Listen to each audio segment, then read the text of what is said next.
গুঁড়ো আর একটু হলুদের গুঁড়ো, লঙ্কার গুঁড়ো।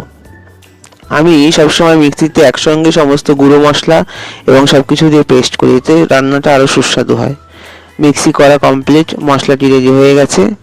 এরপরে এইদিকে আমি যে ভাপাতে দিয়েছিলাম 10-15 মিনিট ভাপালে পরে এরকম সুন্দর ভাপটা হয়ে যাবে এবং এখন একটু কাঁচা বা নরম লাগছে, এটাকে নামিয়ে একটু ঠান্ডা করে নিতে হবে বা 1 ঘন্টা ফ্রিজে রেখে দিলে পরে খুব সুন্দর এরকম পিস পিস করে আপনারা বানিয়ে নেবেন পনির।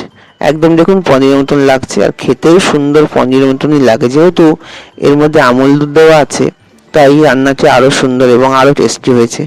এরপরে আপনারা কড়াইতে এরকম তেল দিয়ে সুন্দর করে একটা একটা করে ভেজে নেবেন পনিরগুলো।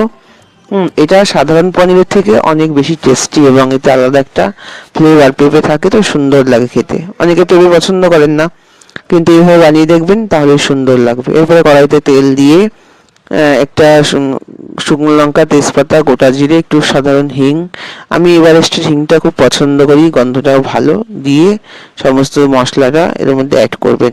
অ্যাড করে মশলাটা সম্পূর্ণ ভালোভাবে কষিয়ে নেবেন। মশলা কষানো হয়ে গেলে সবসময় মশলা কষানোর সময় একটু জল দিয়ে কষাবেন, তাহলে মশলাটা পুড়বে না এবং সুন্দর কষানো হবে।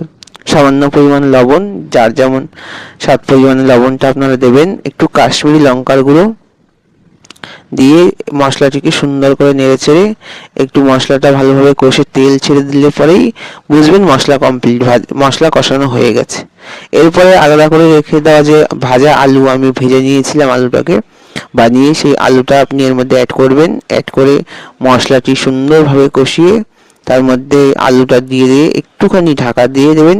আমি ঢাকা দেওয়ার পরে সামান্য একটু জল দিয়েছিলাম, জল দিয়ে তারপরে ঢাকা দিয়ে পরে ঢাকনাটা খুলেছি। দেখুন কত সুন্দর আর আলুগুলো সিদ্ধ হয়ে গেছে। আমি একটু খুন্তি দিয়ে দেখে নেব এবার যে আলুটা সিদ্ধ হয়েছে কিনা। যখন দেখলাম যে আলুটা সিদ্ধ হয়ে গেছে, এবার আমি উপর থেকে সামান্য পরিমাণে চিনি আর একটুখানি ভাজা মশলা ধনে জিরে গরম মশলার গুঁড়ো সামান্য পরিমাণে দিয়েছি, যেহেতু আগের থেকে জিরে ধনে সব দেওয়া আছে। এরপরে ভেজে রাখা পনিরগুলো, দেখুন পনিরগুলো কত সুন্দর হয়েছে, একেবারে পনিরের মতন লাগছে দেখতে।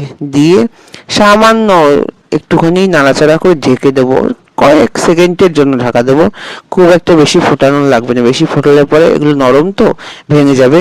একদম 25-20 সেকেন্ড ফুটিয়ে ব্যাস, তারপরে আমার রেডি হয়ে গেছে আজকের রেসিপি পনির, পেঁপে দিয়ে পনির। দেখুন আপনারা সবাই বানাবেন, সামনে জামাই ষষ্ঠী আসছে, ষষ্ঠীর স্পেশাল আইটেম। হরে কৃষ্ণ।